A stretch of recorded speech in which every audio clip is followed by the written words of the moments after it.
उसको जला सकेगी ना। अल्लाह अल्लाह अल्लाह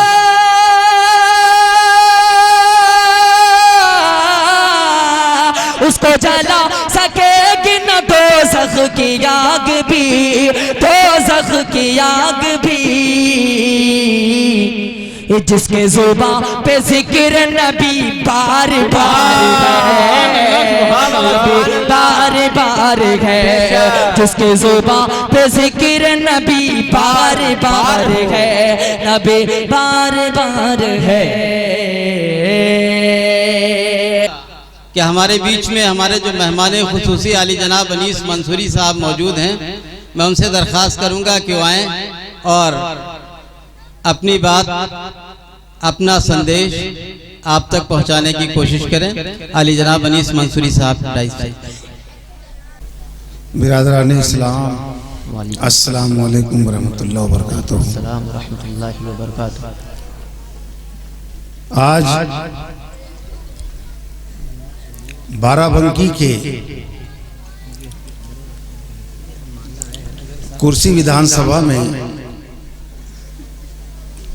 पिपरोली हैदरपुर है ना, ये हैदरपुर गांव में मुनक्किद बड़े पीर साहब गौसबाग का ये जलसा, और इस जलसे की सदारत कर रहे सदर मोहतरम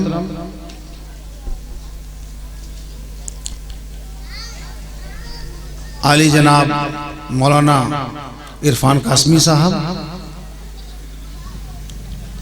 इस प्रोग्राम के कन्वीनर आली जनाब हाफिज फारूक साहब।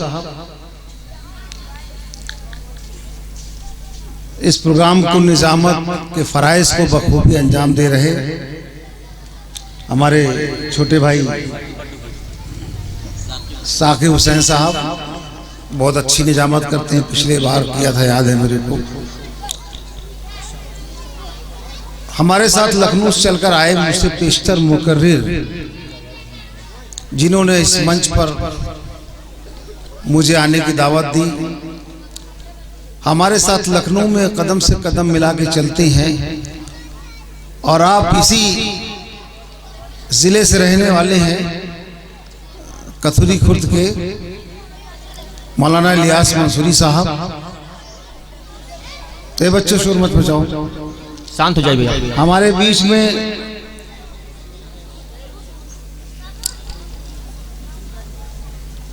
आली जनाब एडवोकेट डॉक्टर अशफाक अहमद साहब,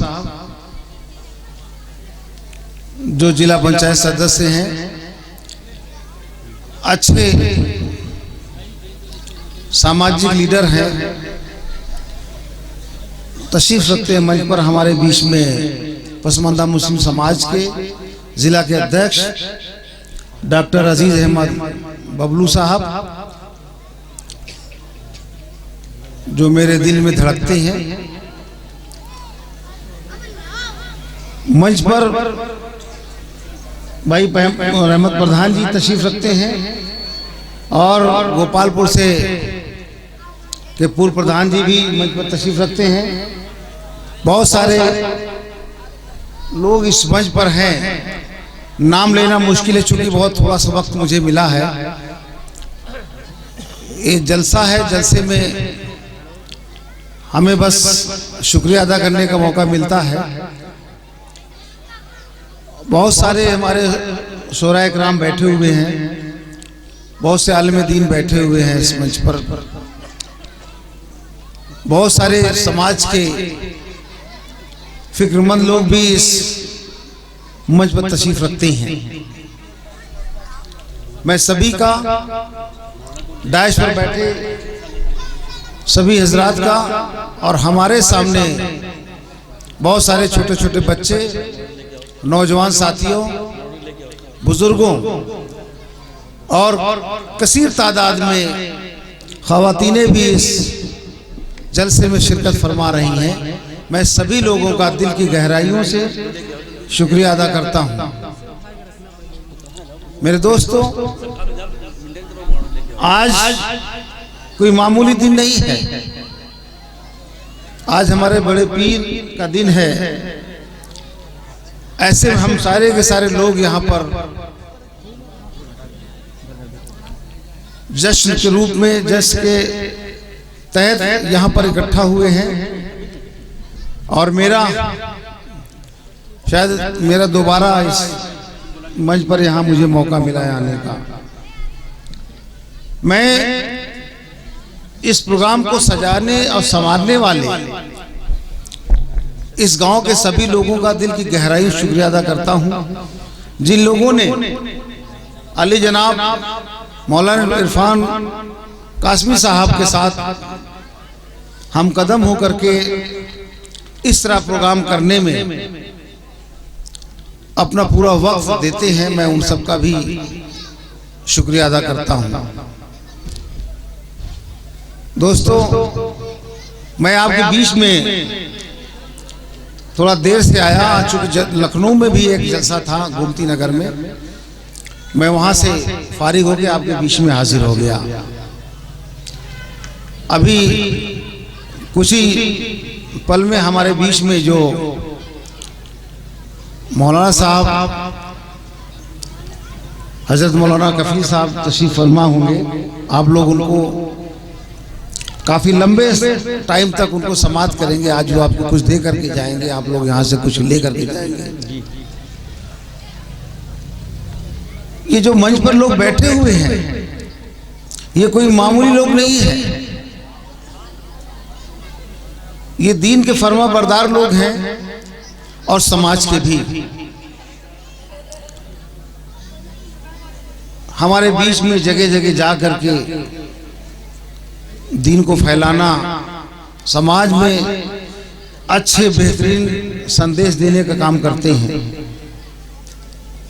इनकी जितनी तारीफ की जाए वो कम होगी। मैं इनका भी बहुत एहतराम करता हूं और मुझे खुशी होती है कि आज ये लोग कम से कम उर्दू अदब को और हमारे दीन को इस जलसे के जरिए तरोताज़ा रखते हैं। वरना आज के इस माहौल में लोग फेसबुक व्हाट्सएप इतना खोए हुए हैं कि इस तरफ रुख नहीं करते हैं। इसलिए मैं आपसे गुजारिश करता हूं कि जो भी आपके बीच में शोराए कराम हैं, हमारे जो भी उलमाए दीन हैं, मौलाना हैं, जो भी बात आपके बीच में करें, उसको ये नहीं कि इस कान से सुन के इस कान से निकाल दें, उसको महसूस करें और उनके जरिए कही हुई बातों को अमली जामा पहनाने की कोशिश करें। हमारे बहुत नौजवान मैं देख रहा हूं काफी बैठे हुए हैं। आज देश के हालात बड़े बदतर हैं। जो यहाँ की मौजूदा सरकार है हमारे लोगों पर हमले पे हमले कर रही है। गलत तरीके से हमारे नौजवानों पर मुकदमा कायम करके उनको जेल भेजने का काम कर रही है। हमारे लोगों को बराबर, आप पेपर में पढ़ते होंगे, बराबर पश्चिमी उत्तर प्रदेश में जो लोग आगे बढ़ते हैं कौम के लिए, उनके इनकाउंटर बराबर किए जा रहे हैं, फर्जी मुकदमे उन पे कायम किए जा रहे हैं। ऐसे में मुझे अब इस देश के अंदर मैं विश्वास यकीन किस पे करूं? यहाँ का नौकरशाह बेईमान है, ब्यूरोक्रेट्स बेईमान है, यहाँ के कार्यपालिका बेईमान है, यहाँ की जुडिशली जो ज्यादातर जहां हमें न्याय की उम्मीद रहती है कि हमको न्याय मिलेगा, फैसला मिलेगा, वहां पर भी बड़े बेईमान लोग बैठे हुए हैं। ऐसे माहौल में हमको न्याय कहां मिलेगा? ये बड़ा सोच का सबब है। हमें सोचना चाहिए कि ऐसे लोग जो आज इस प्रदेश के अंदर, देश के अंदर हमारे नौजवानों को गिन गिन करके टारगेट करते हैं। पहले दाढ़ी टोपी लगा करके कहीं ट्रेन पे मिलता था, कहीं जाता था, लोग उसका एहतराम करते थे। आज उनकी नजर में सबसे ज्यादा वही खटकते हैं। हर दाढ़ी टोपी वाला, हर जो साहिब इल्म है, उनको आतंकवादी दिखाई पड़ता है। जिस तरीके से आपने देखा कि छोटे छोटे बेचारे रोजगार करने वाले लोग जो फेरी लगा करके गांव-गांव अपने बच्चों का पेट पालते हैं, आज सरकार में उनके मंसूबे इतने बढ़ चुके हैं, इतने जोश में के हैं, वो अपने मोहल्ले में किसी भी मुस्लिम व्यापारी को उन पे झूठे मूठे आरोप लगा करके उनको मारने पीटने का काम करते हैं। और आप लोग बराबर फेसबुक पे, व्हाट्सएप के जरिए देखते हैं। इन सब से निजात पाने के लिए जरूरत है, जिस तरीके से आज मौलाना इरफान कासिमी साहब के ऐलान पे इस पंडाल के नीचे सब लोग इकट्ठा हो गए। सारे लोग आपस में प्यार मोहब्बत मिलके बांट रहे हैं, जोश वलवला है।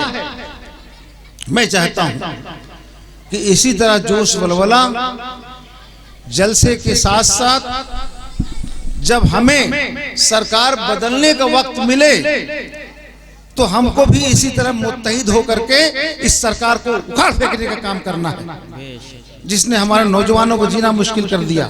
इस कौम के पीछे पड़ गए लोग। ऐसी सरकार को उखाड़ फेंकने के लिए इसी तरह पंडाल में जैसे आज इकट्ठा है, आज मुत्तहिद हैं, इसी तरह आपको बराबर वोट के वक्त जब सरकार बदलने का टाइम आए तो आपको बिना किसी भेदभाव के इकट्ठा होकर के और आप मुत्तहिद हो जाएंगे तो मैं जानता हूं यहाँ सरकार बदल जाएगी। ये कोई सियासी मंच नहीं है, ये दीन का मंच है। लेकिन ये बात भी कहना जरूरी है, क्योंकि हम कौम की रहबरी करते हैं, हम कौम के लिए लड़ाई लड़ते हैं। जब कहीं पर हमारे लोगों के साथ अन्याय होता है तो मुझे भी बहुत तकलीफ होती है, क्योंकि मैं आपके हक और हुकूक के लिए लड़ता हूं। और जब कहीं इस तरह बातें होती तो मुझे शदीद दर्द होता है। और हम लोग कोशिश करते हैं वहां पहुंचने की भी, जहां भी ऐसे घटनाएं होती हैं, ऐसे हादसात होते हैं, हम लोग कोशिश करके वहां पहुंच करके आवाज उठाने का काम करते हैं। कुछ न कुछ सही, कम से कम जांच होगी, कुछ होगा, उसको न्याय तो मिल जाएगा। लेकिन न्याय की उम्मीद इस सरकार में मत रखिए। बेईमान लोग बैठे हुए कुर्सी पर हैं, ये आपको टारगेट करेंगे, इनका मकसद ही यही है।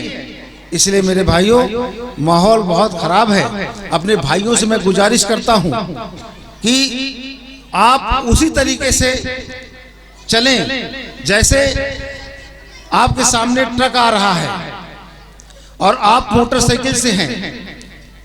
बेशक सीधे आप अगर मोटर ये सोचेंगे ट्रक वाला रोड से उतार ले अपनी ट्रक, तो ये मुश्किल होगा, वो ट्रक नहीं उतारेगा। आप मोटरसाइकिल से हैं, ये आपकी होशियारी है, आपकी हिकमत अमली है कि हमको अपना सफर तय करना है तो हम अपनी गाड़ी नीचे साइड में करके बड़े खड़ंजा से निकल करके अपना सफर तय कर ले। अगर हम ट्रक से टकराएंगे तो ट्रक का कुछ नहीं बिगड़ने वाला है, गाड़ी हमारी टूटेगी और सर हमारा फूटेगा। इसलिए सियासत के तहत, एक पॉलिसी के तहत अगर आपको वो सफर तय करना है तो बीच में उलझने की कोई जरूरत नहीं है, टकराने की कोई जरूरत नहीं है। अपना सफर तय करो और जिस दिन आपका सफर तय होगा इंशाअल्लाह ताला आपके साथ जो अन्याय हो रहा है, हक तलफी हो रही है आपकी, इंशाअल्लाह ये सब बंद हो जाएगा। इन्हीं के साथ मैं, चूंकि आज हमारा दिन नहीं है, हमारे बहुत से काबिल यहाँ पर शोहरा बैठे हुए हैं, आलिम दीन है, आप लोग हमें नहीं, इन्हें सुनने आए हैं। हम तो बीच में आपकी मोहब्बत में आ गए, इतना प्यार करते हैं डॉक्टर बबलू साहब, अशफाक साहब, हमारे मौलाना इरफान कासमी साहब कि हर जलसे में मुझे बुला करके और 10-5 मिनट का वक्त दे देते हैं। मैं इनका बहुत बहुत शुक्रगुजार हूँ कि मुझे भी कम से कम दीन, ऐसे तो मैं सियासी जलसे में जाता ही रहता हूँ, रोज रहता है मेरा प्रोग्राम। आज भी दिल्ली में मुझे जाना था, एक बहुत खास हमारे दोस्त है, मेहंदी भाई की बेटी की शादी थी, लेकिन मैंने कहा आज जलसे सीरतुन नबी है, मुझको इम्पोर्टेंस जलसे को देना, शादी को नहीं देना है। इसलिए आज हमारे 2-2 जलसे अटेंड मैंने किए हैं। तो मैं शादी मैं छोड़ सकता हूं, लेकिन जलसे को नहीं छोड़ सकता। सियासी मंच पे रोज रहता हूं, लेकिन दीनी मंच पर बहुत कम वक्त मिलता है, इसलिए मैं इस प्रोग्राम के जितने भी लोग सजाने संवारने में अपना पूरा वक्त लगाते हैं, मैं उनका शुक्रिया अदा करता हूं। मौलाना इलियास मंसूरी साहब का, जो अपने इलाके में हमेशा छोटे बड़े प्रोग्राम में मुझे मदहू करते हैं, मैं उनका, और हमारे बीच में कहाँ चले गए अंसारी साहब, राशिद अंसारी साहब कहाँ हैं, बैठे, हाँ, राशिद अंसारी साहब का मैं शुक्रिया अदा करता हूं कि इनकी कोशिश रहती है कि मैं इस इलाके में जो भी प्रोग्राम है उसमें शिरकत करूं। इंशाल्लाह फिर कभी मिलेंगे। पिछले बार भी मैं बाहर से ही भाग करके आया था, मुझे याद है, शायद यहाँ कुछ लोगों को याद होगा, आपकी मोहब्बत में आया था और आज भी आया हूँ। अल्लाह ताला आप सब लोगों को मैंने जो बात कही है इसको सोचने समझने की सलाहियत दे, और हमारे बच्चों को अल्लाह हिफाजत फरमाए, और हमारे कौम की जो रहबरी कर रहे हैं लोग, अल्लाह उनकी भी हिफाजत फरमाए। और इन्हीं के साथ मैं अपनी बात खत्म करता हूँ। अस्सलाम वालेकुम, खुदा हाफिज़।